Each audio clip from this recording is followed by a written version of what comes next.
Welcome to Game Changers with Molly Fletcher, where we take you behind the scenes with peak performers to learn what makes them tick and discover how you can apply their lessons to your life. I'm your host, Molly Fletcher.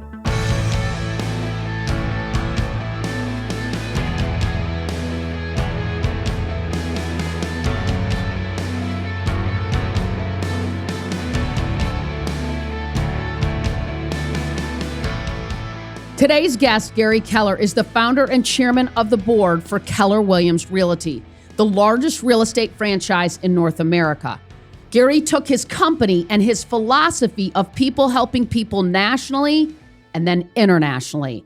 He's a New York Times bestselling author of numerous books, including The One Thing, The Surprising Truth Behind Extraordinary Results, a recipient of the Ernst Young Entrepreneur of the Year Award and finalist for Inc. Magazine's Entrepreneur of the Year. Gary is widely recognized as a top business leader. Today's conversation is a masterclass in leadership. We dig into the leadership frameworks that Gary has developed over the years to help you cut through the clutter, be more productive, and master what matters most to you. Here we go. This is my conversation with my friend, Gary Keller.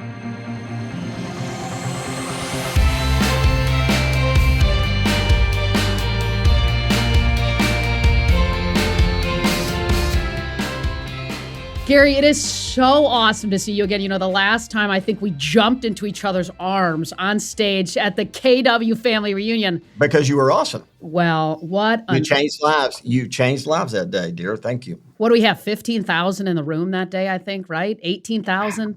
It was a lot. You had a lot. We changed a lot of hearts and souls. You did, dear. Thank you for doing that. You were awesome. Well, it was a treat. So, you know, before I went up, it was so cool, some of the conversations that we had. And, you know, one of the things that's intriguing to me that I'm not sure everybody knows is that you view really Keller Williams as a training and coaching company, right, at the core. And it's what lights you up, Gary, right? Coaching and teaching. Tell me a little bit about when you got clear on your why, when you got clear on your purpose. You know, well, for me, when I came out of college and had a broker's license and was already selling real estate, but for some odd reason, I went down to the local college and I started teaching people. Now, I'm 22 years old, right? What do I know? I don't even own a house, but I'm teaching. And then all of a sudden, I'm teaching in the company I'm with, right? I'm sitting down with people going, look, let me show you how to do this, how to do that. Now, make no mistake, I was the runner-up for the Rookie of the Year in the largest real estate firm in Austin, my first year in real estate. So I wasn't a slouch. And by the way, the only reason why I wasn't number one is I took the last month off because I held my financial goals and I went on vacation. So had I stayed in the game, I'd have been tops, but I wasn't. But probably about 5 or 6 years, so this is my life and I'm doing this. And about 5 or 6 years later, 7 years later, someone gave me a behavioral assessment, personality test, if you will.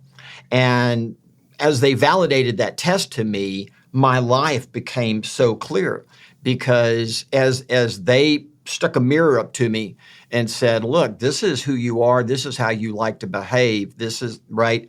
I realized, oh my gosh, no matter what situation I was in life, it didn't matter where I was, whether it was informal relationships, friends and family, business, charity, fraternity, didn't matter.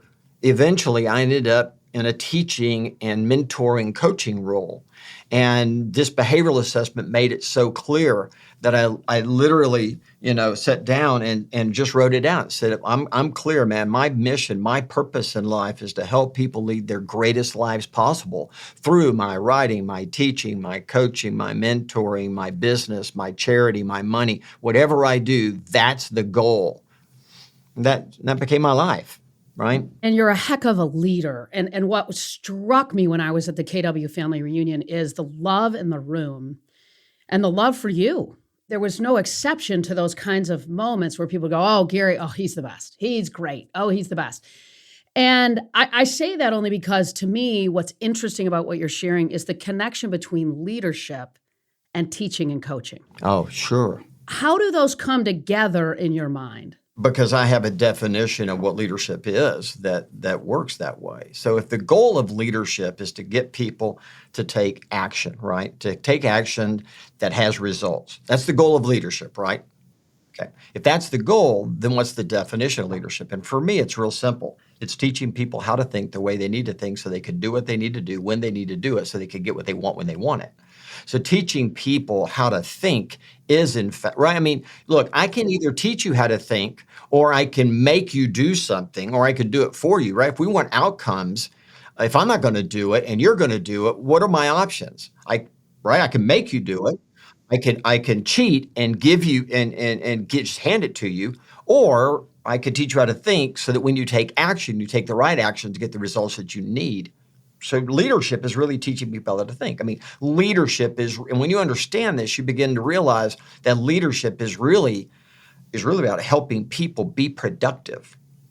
That's what leadership really is. Right now, we have all kind of different examples of leadership in this world, and people get a little confused because they see examples of the leader telling, and they go, "Oh, that's leadership." And you go, "No, I think telling is telling. I think leadership is helping people learn to think the way they need to think so they can do what they need to do." And then we have all these tools. We call it coaching and mentoring and consulting and teaching, right? We have all these different tools, but at the end of the day, we need people to take action and we need them to buy into that action. What's your approach to helping coach and teach people how to think the way they need to think, as you described? What's your approach to that? Maybe what are your top 2 or 3 things that you do to help people do that? Again, you think about leaders are judged by what their people do, right? Yep. So essentially, that means we're in the people development business so that people will take the right actions and do the right things, right? So it's the number one thing that all leaders will have in common, great leaders, is a training calendar, right? Because when you're on one-on-one, you're not really teaching, are you? I mean, you're not. You're problem solving. You're coaching in the moment, right? You think about a sporting event and the coach calls everybody over the sideline. He's not teaching in that moment. The teaching is done, right? We're now problem solving. We're making decisions. We're making adjustments, right? This sort of thing. So a great leader has a great training calendar. And by the way, think of it this way. You have these 3 precious kids in your life, right? You love them very, very much. Wasn't training the basis of developing your children? Sure it was. And in fact, whether you and your family had a training calendar, you probably had one in your mind, but more importantly, the school system sure as heck had a training calendar. And you're looking at that training calendar, right? When they go to college, don't you look at the curriculum, the training calendar, and you look at the courses and you say, you're going to get taught? Well, what's the purpose of teaching? And the answer is so people will know what to do when they need to do it. So when they think about it, they make the right decisions and they take action. Think about it again, and just in raising children, your whole goal was to help your kids make good decisions. Absolutely. So in the beginning, you're making the decisions. I still remember my son, he was in his little footy pajamas, Batman pajamas, I think, right? And one night he stomps his foot and he says, "Daddy, when do I get to make the decisions?" And I got down on my knees and looked at him and said, "When you make good ones."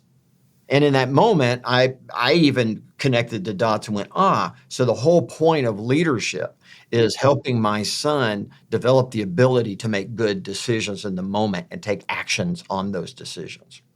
So the number one tool is a training calendar, right? Because in that moment, when you realize that someone needs to know something, as a leader, if you don't have access to training, what are you going to tell them to do? And so as a leader, do you build a generic training calendar for the people that you lead and serve? Do they build it? Do you do it together? Is it different for each individual? I think the way they access is different for every individual. I think the classes are the classes, right? If you think about leadership, the classes that we would want to teach around that are consistent, right? Where they are in their life will determine which one they take and how often they take, right?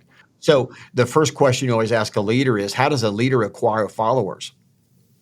If it's not, now of course you can take on a job and they go, "Congratulations, you're the coach. Congratulations, you're the leader. Here are your people, go lead," right? But even then, it doesn't mean they follow. So there's an art of getting people to follow the leader. You can walk in and say, "I'm the leader," but if your people aren't following you, I would say you may not be a leader. Right. Right? You may have the title, but you're not. So the question is, how are you going to get them to follow you, Molly? Okay, you're going to teach them. So when you talk about this organization, the hallmark of this organization is teaching. And I think that's why you feel the vibe that you feel, because we have literally driven it through the organization and through the hearts and minds of anyone associated with us, that we go learn and we go learn together. And our goal is to learn what to do, how to do it, when to do it. I tell you, Gary, I got a feel for that when I was working out in the gym, and there was a guy with a KW tattoo on his neck, and I was like, "Yeah, Oh dude, these no. people are vested, Oh man. These people no. are vested." Well, it is that is awesome leadership nuggets. You know, what I mean, it challenges me as a leader of my small team to consider ensuring that there is a robust training calendar in place for the people that we lead, and that's what I'm hearing you say. All leaders should consider deeply. What is that training experience, whether it's a large or small organization, to ensure they're taking people where they need to go? That's it, Molly. And here's the thing I always ask. I start the class off by saying, everyone has an ego, right? Your self-worth, your self-importance, right? But I have a question for you. Do you have Amigo or a Wego? I like that. That's good stuff. And let's talk about that, right? And where in your life have you demonstrated? Because oh, I'm a Wego, and I go, okay, maybe you are, maybe you're not. The proof is in the pudding. So why don't you give me examples in your life where you have demonstrated Wego, right? Taskers are amigos, leaders are Wegos. Love it. That's a cool way to say that.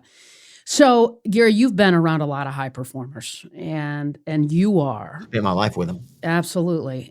What do you see high performers do differently than everybody else? Number one, high performers want to be high performers. So there's a decision they've already made, Molly, and that is, I want to get the most out of my life.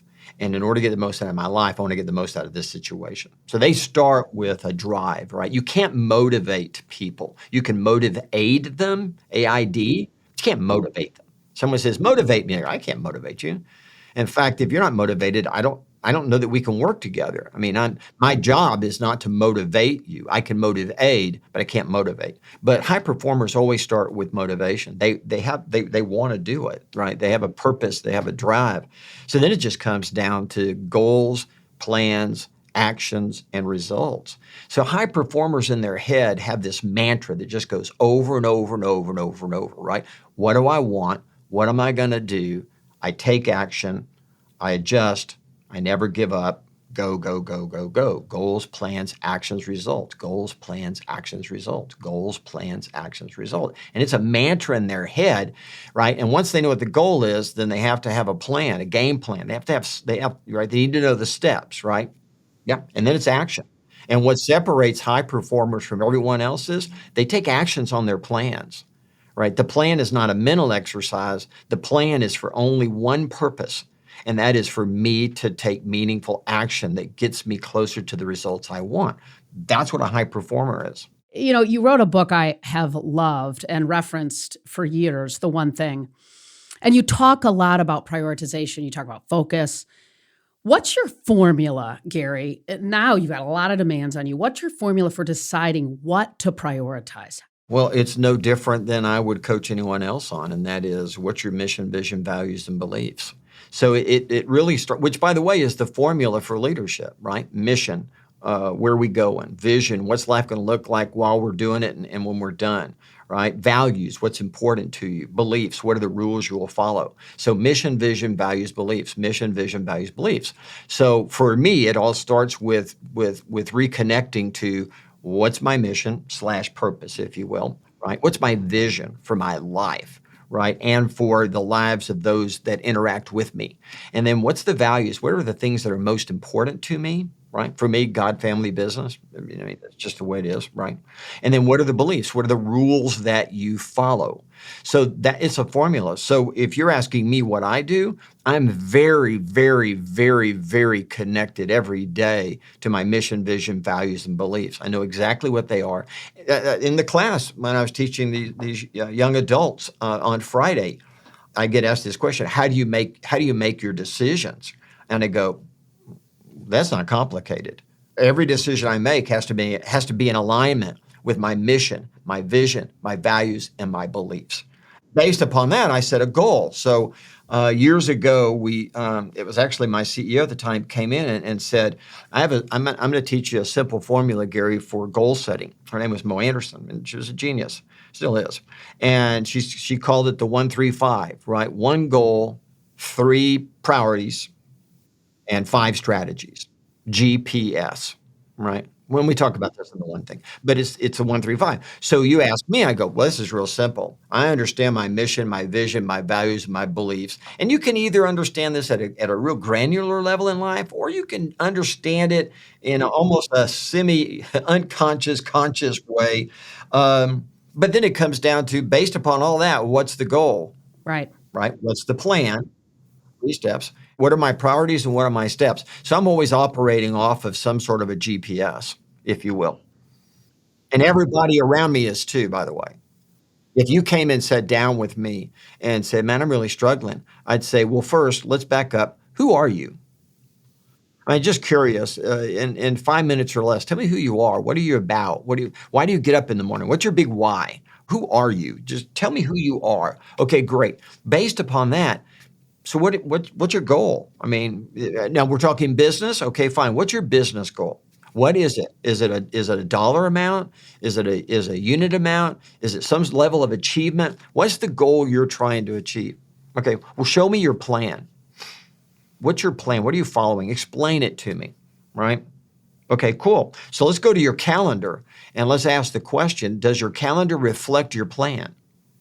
Because high performers understand a fundamental mantra, which is win the morning, win the day.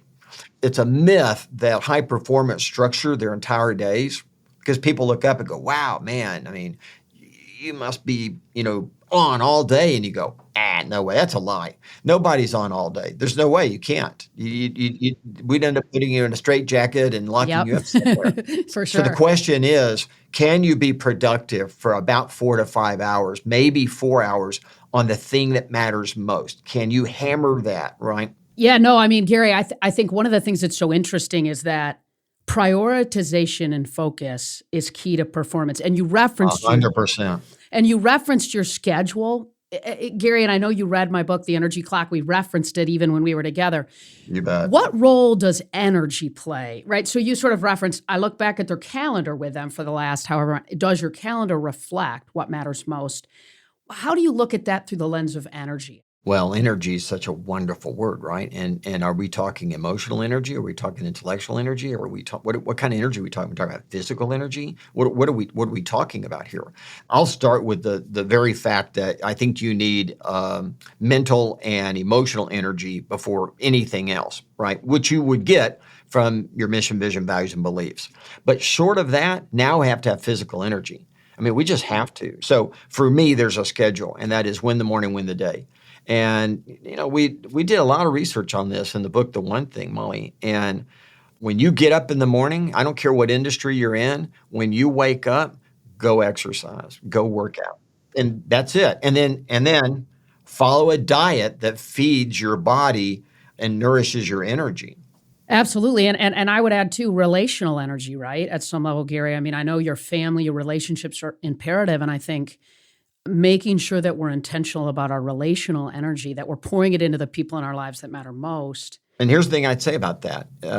I get accused at times, so don't make fun of me, but I get accused at times of being a little bit too thoughtful, in the sense of I really think about it. So like when you bring up relationships, my mom, she was a character. There are more colorful words to describe my mother, but she was a real character, and we had a difficult time.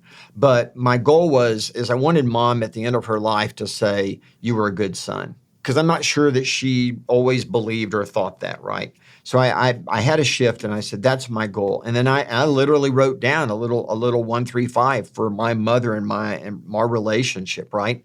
And I was very, very purposeful about that relationship. Mother loved basketball, so made sure she had a big screen TV, had the NBA channel, right? Every day on the way home, I'd call and say, you got the game on? Are you fixing to watch the game? What are you going to do? We played dominoes one day a week. I had this whole schedule of things because if I got mom into an activity, then mom was okay.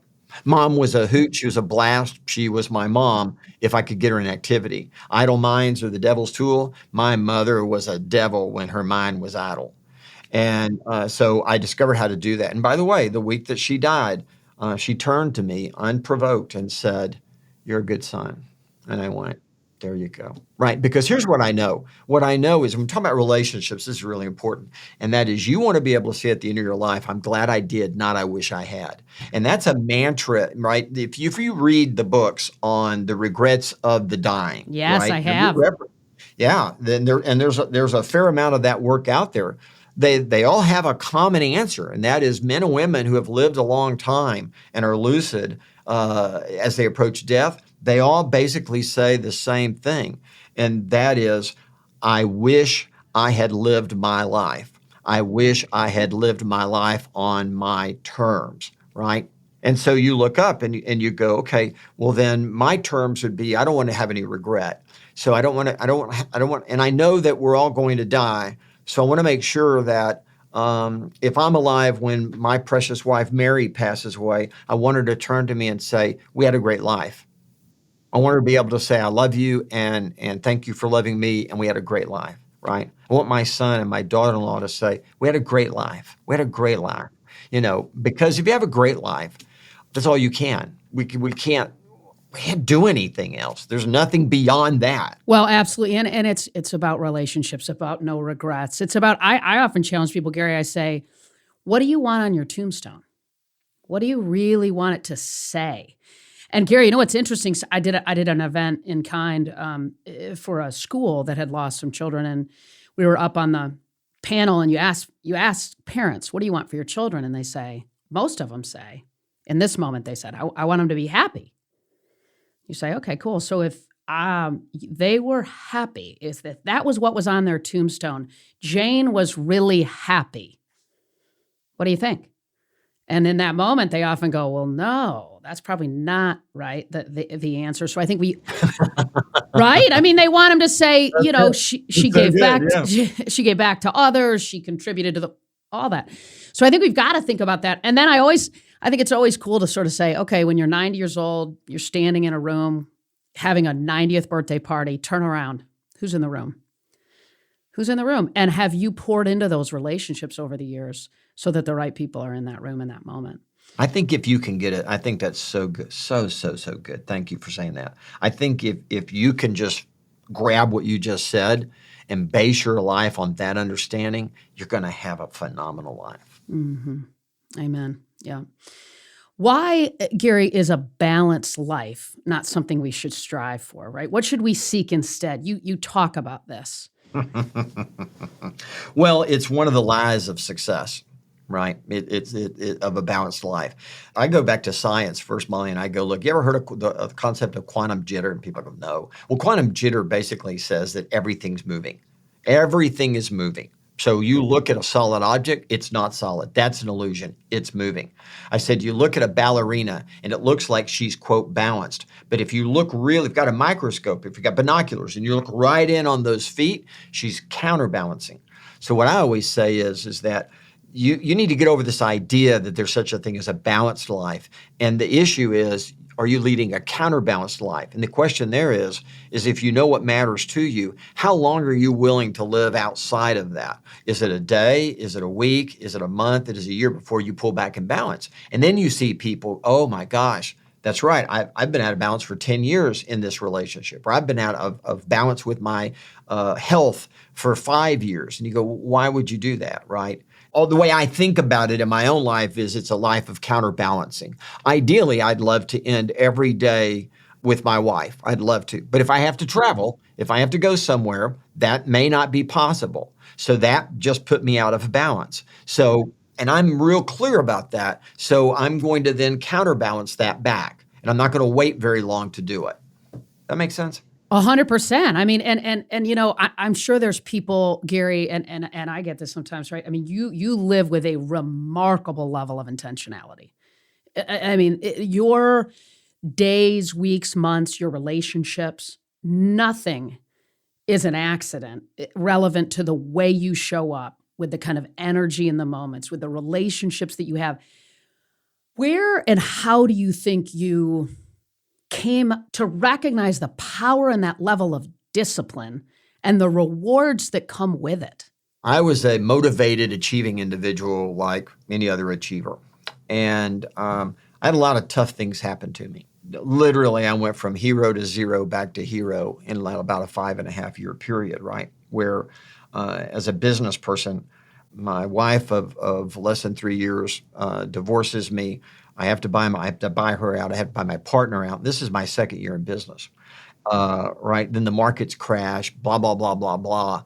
And my business, which was good, tanks, and then I rebuild it. And I go from literally zero to number one in my market in less than 6 years, never to relinquish that ever, right? And it was in that journey that a couple of things happened. Number one, I realized that I'd been going through life thinking I was a physical being having a minor spiritual experience. And I realized that I'd just been doing that without thinking about it.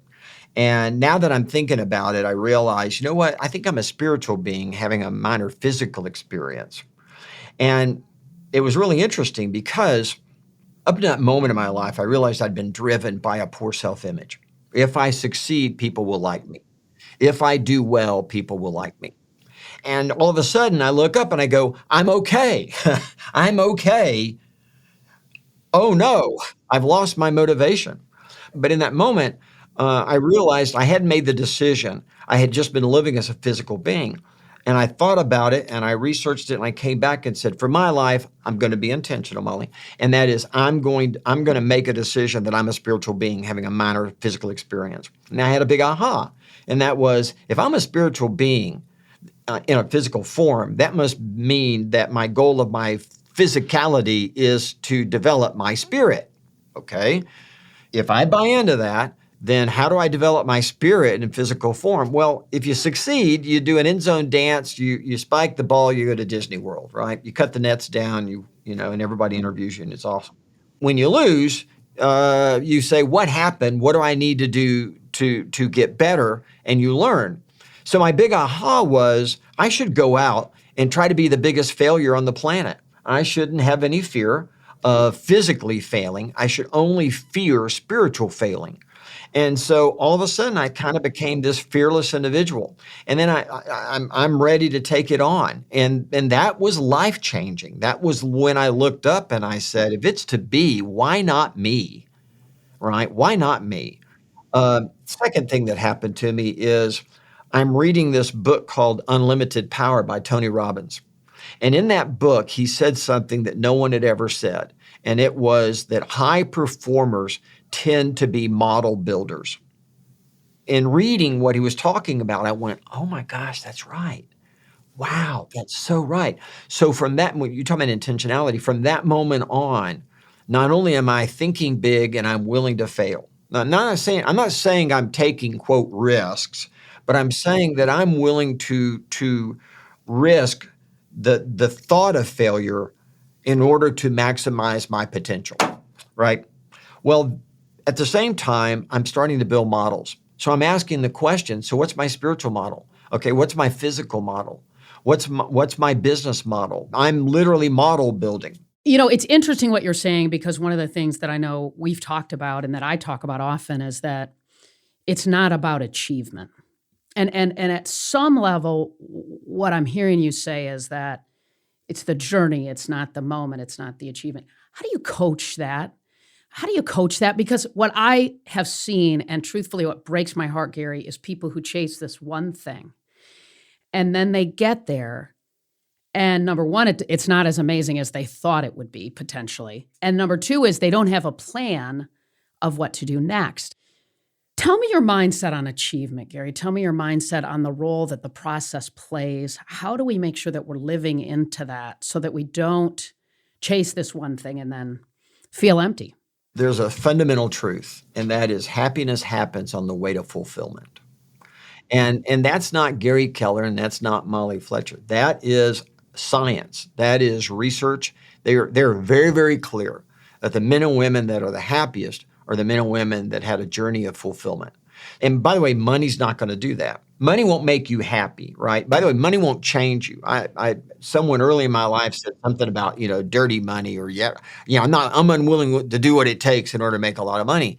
And, I researched that and I came back and went, well, that's not actually accurate. Money doesn't change you. It reveals you. Right? Don't be afraid about having more money, right? Don't be afraid that money's going to change you. Be afraid of what it's going to reveal when you have it.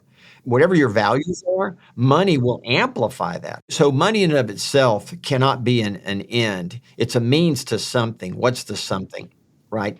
And so the question again is what's your purpose? What's your big why? If you have a sense of what excites you in the morning, what gets you, going, why are you doing what you're doing? If you can answer that, then money becomes a vehicle to help you do more of that. And that's the trick, right? So you don't ask people how much money you need. In fact, my definition of a financially wealthy person is someone who has the unearned income that will finance their purpose in life.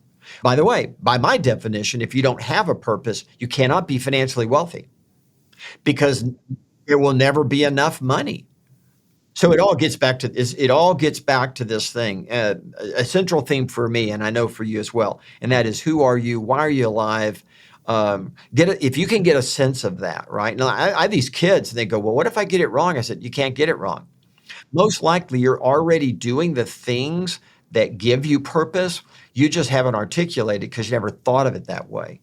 So I say, look, just write it down, right? Just write down the things that really, really get you going. And then sit with that and then just pick one. So what if I get it wrong? I said, then change it. I said, you could get it wrong. And that's okay. It's not a pass-fail situation.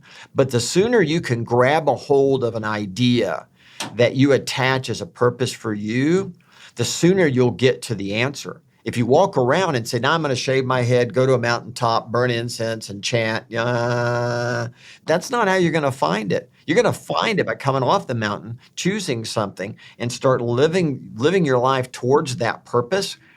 And then that'll either be right or wrong. And then you'll make a modification or change if you need to. And then you're going to end up there. Gary, what's something you wish you knew earlier in your life? I think what comes to mind is the phrase I used a lot, and that is, no one succeeds alone, no one fails alone. No one ever talked to me that way, Molly. And I don't think I fully understood the power of the right relationships and the wrong relationships. No one ever talked to me about my relationships, people, the people that, that you need to be in relationship with or in business with, and the people that you don't. And I didn't instinctively and naturally get that. So if I look over my life, my biggest mistakes early on were I was in relationship with the wrong people.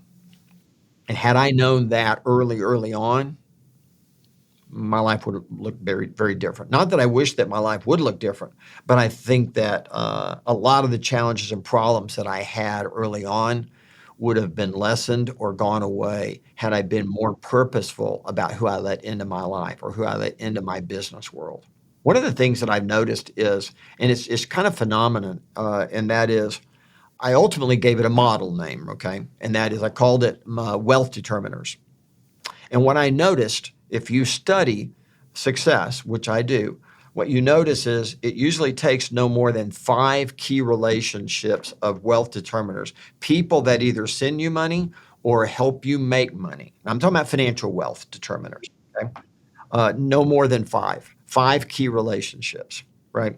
And so one of the exercises I have people do is I say, put your name up here and then draw 5 circles and connect them to you. Now fill in the 5 people that you believe are the most important that help you determine your financial wealth. And what do you think happens? I'm not sure. I mean, I think they don't know. They don't, right? Yeah, I think that's so interesting. They never thought of relationships as it related to your financial wealth, but it's totally true. I could imagine somebody listening thinking, boy, 5, right? Like that doesn't seem like a lot. Tell me your thoughts on that, right? Because I'm thinking about the Gary that's No more than 5. Well, understand that those 5 are gonna go get their 5, and their 5s are gonna go get their 5s. I mean, it's that idea that you mentioned of scale. It'd be really hard if I were a coach and on a basketball team, and my 5 were underperformer, underachieving, lowly motivated athletes. That's your perfect analogy because basketball has 5. But think about it again. On a baseball team, it's not 9 perfect players on the field. It's not. It's not, by the way. You think about the organizational structure of any sports organization, I promise you it's no more than 5. yeah, It's that's no more than so 5 interesting. key people.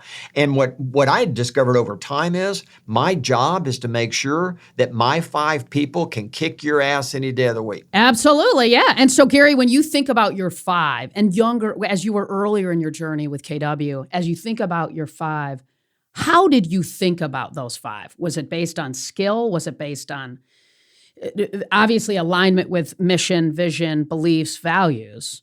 But get me inside of the way you think about that tactically. Are they highly motivated? Are they high achievers, right? Because the you cannot pass the ceiling of your team. Your people bring a ceiling.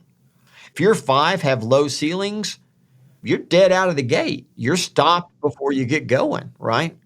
Yeah. So they've got to be high achievers. They're highly motivated to maximize their potential. That's number 1.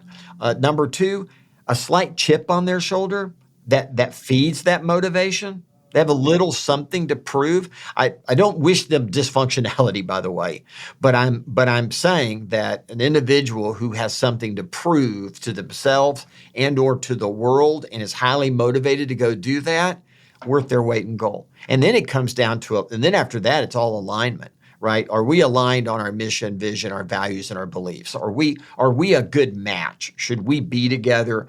And then the last one again is knowledge and skills and experience. What do you know? What can you do? And what have you done? Right? Are we starting from scratch or have you done this before? Or have you done something like this before, right? Are you emerging talent? Are you proven talent? What are you? So when you think about those 5 relationships, and again, we're talking in the context of anywhere you want to be. If we're talking to charity, if we're talking to school board, it's not all of them. That what blows everyone's mind because they go, golly, Keller, I mean, your firm is around 200,000 people.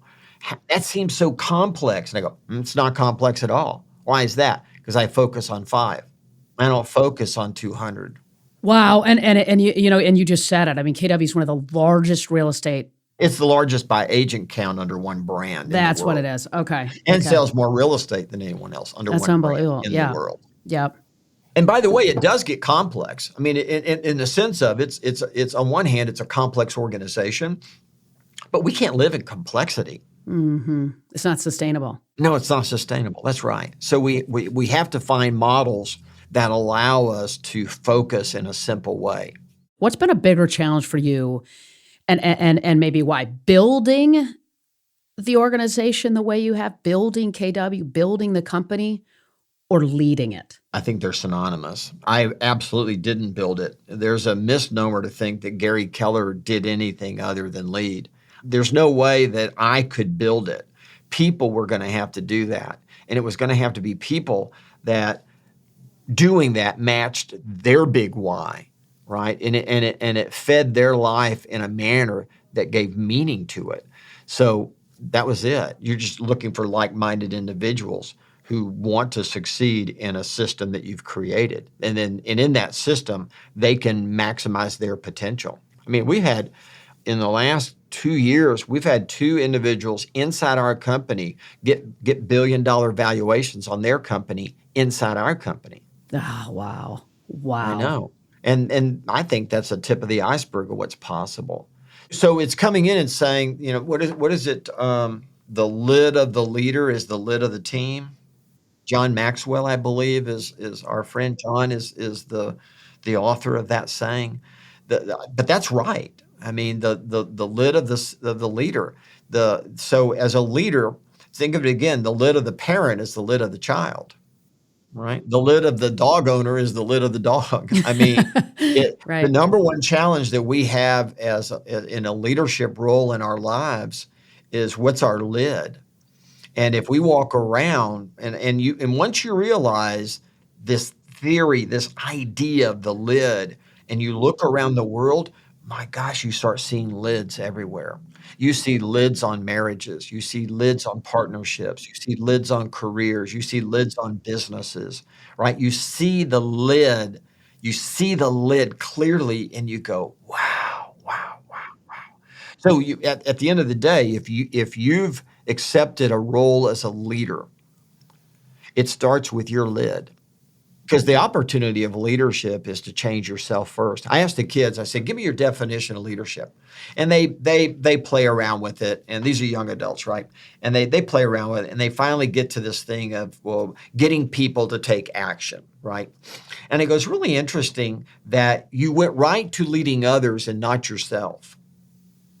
And I'm curious why you did that. Why was your go-to, when I asked you that, and I didn't give you any parameters, you all went to leading others.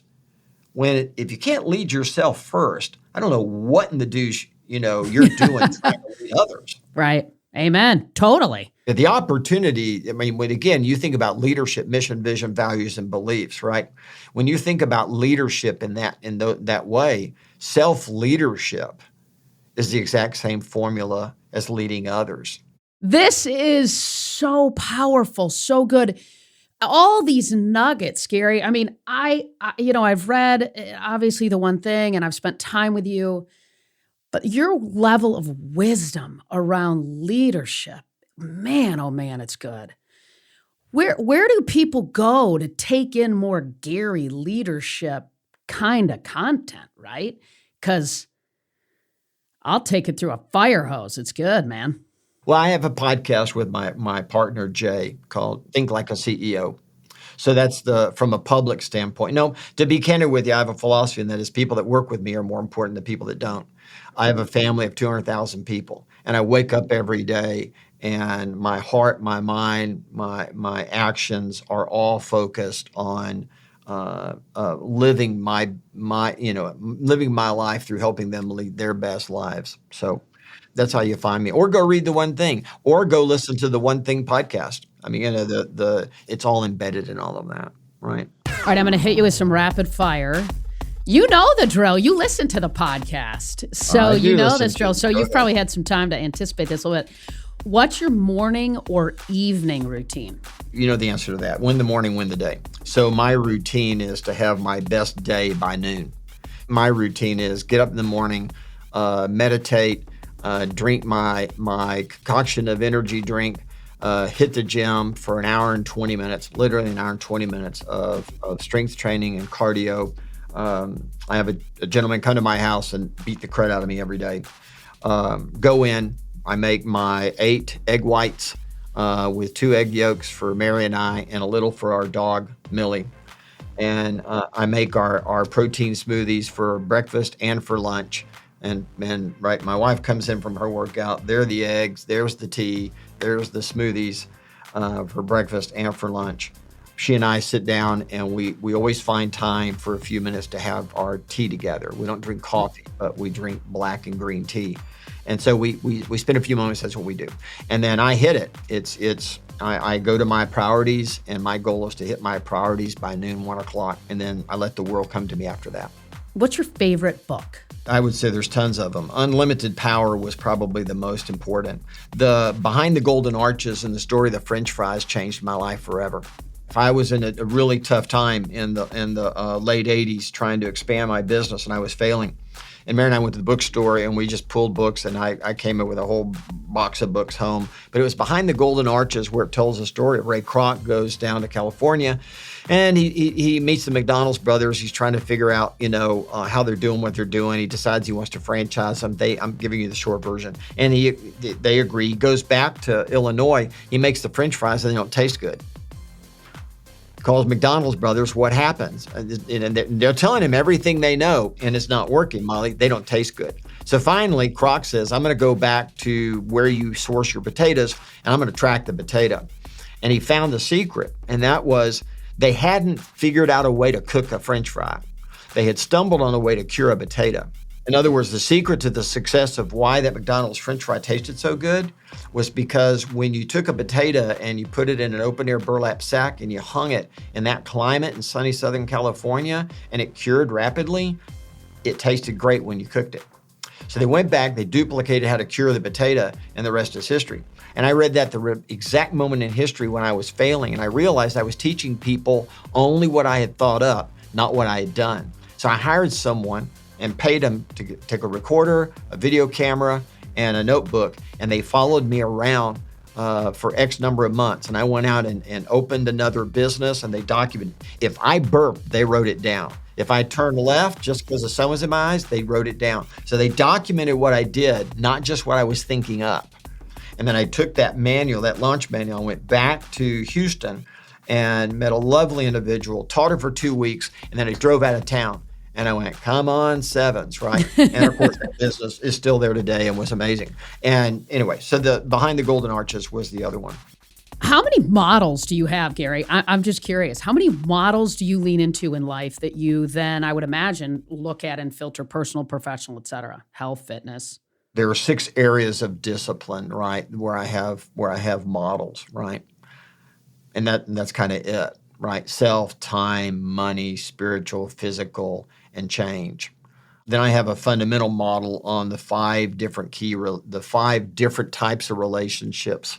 So I have these 2 models going simultaneously. What are the areas that I'm intentional about? The thing is, what I learned is that I don't have to be intentional about everything.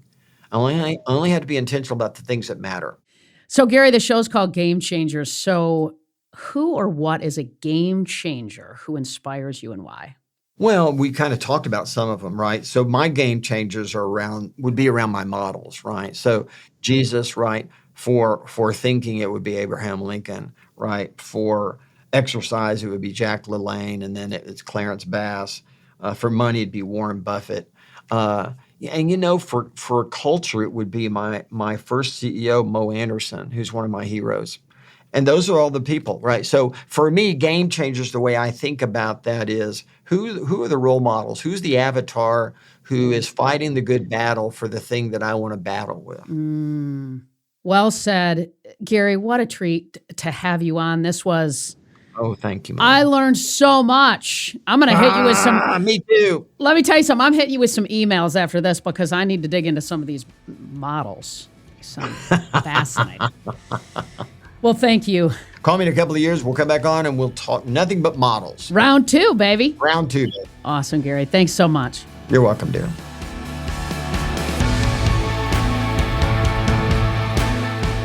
Thanks, as always, for listening to Game Changers with Molly Fletcher. If you like the show, be sure to subscribe on Apple Podcasts. There you can listen to previous episodes and leave us a review, which helps other people find out about the show. This episode was edited and sound designed by the team at Sound On Studios. You can find out more about their work at soundonsoundoff.com. Check it out. For more about me, visit mollyfletcher.com. Until next time, stay curious and be bold.